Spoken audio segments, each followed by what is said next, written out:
अस्सलामुअलैकुम रहमतुल्लाहि ताला वबरकातुहू। दोस्तों, उम्मीद करता हूँ आप हज़रात खैरियत से होंगे। अल्लाह तबारक व ताला आप तमाम लोगों को सलामत रखे। दोस्तों, आज हम बात करने वाले हैं हाथरस के ऊपर।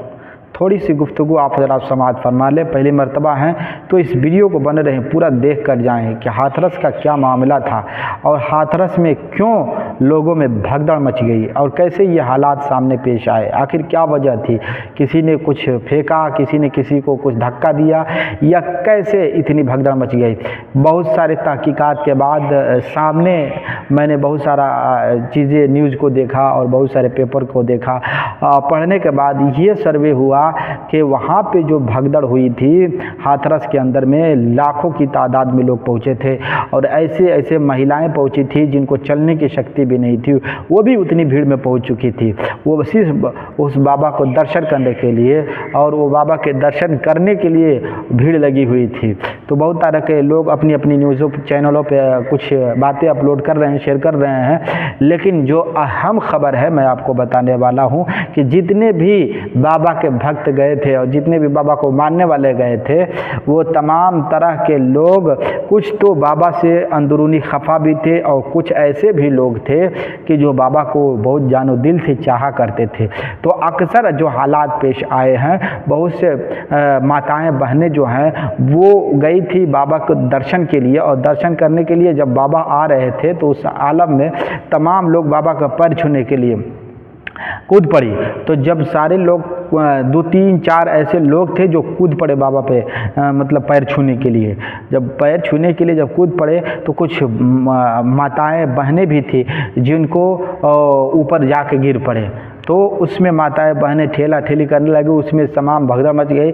यही हादसा पेश नज़र आया और तमाम एक पे एक सारे गिरते गए। बाबा को एक तरफ हटाया गया और तमाम तरह के मराहिल आप लोगों ने जो न्यूज़ चैनलों पर देखा होगा।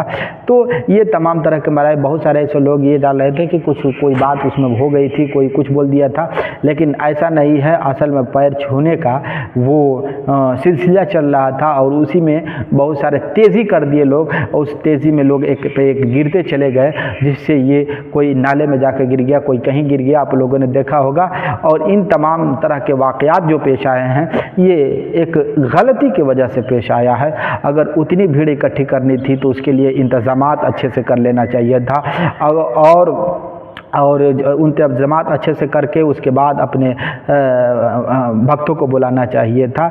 ये तमाम गलतियाँ हो गई है, जिसकी वजह से शासन प्रशासन भी गंभीर आरोप ले रही है और सख्त से सख्त कार्रवाई बाबा के ऊपर एक्शन लेने के लिए तैयार हो गई है। उनके ऊपर कार्रवाई भी लोग कर रहे हैं। ऐसे माहौल में जितने लोग भी वहाँ पे एक्सपायर हुए हैं, जितने लोगों की मौतें हुई हैं, तकरीबन 150 लोगों की मौत हो चुकी है और बहुत सारे लोग ऐसे हैं जो नाले में गिर कर घायल पड़े हैं, कुछ हॉस्पिटल में भर्ती हैं। बहुत सारे ऐसे लड़कियां हैं जो दम तोड़ दी हैं, छोटी छोटी बच्चियां भी उसमें गई थी और वो लोग भी मर गई है।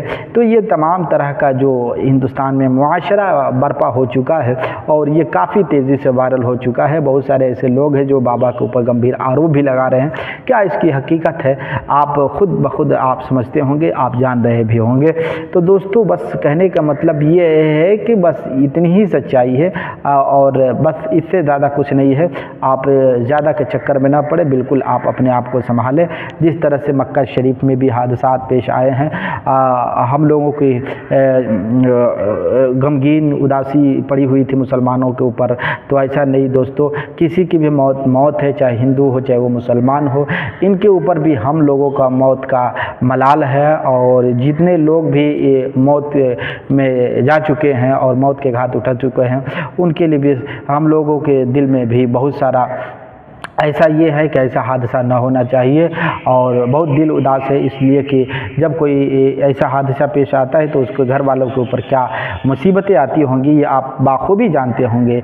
तो मैं दुआ करता हूँ अल्लाह तबारक व ताला जितने लोग हादरस में मरे हैं, अल्लाह तबारक व ताला उनके घर वालों को और शांति सुकून दे और राहत दे और उनको सुकून की तरह और उनके बहुत सारी चीज़ें जो सहूलियात है उनको सही मुहैया अल्लाह तबारक व ताला कराए और हम तमाम लोग उनके लिए हक़ में दुआ करें। अस्सलामु अलैकुम व रहमतुल्लाहि ताला व बरकातहू।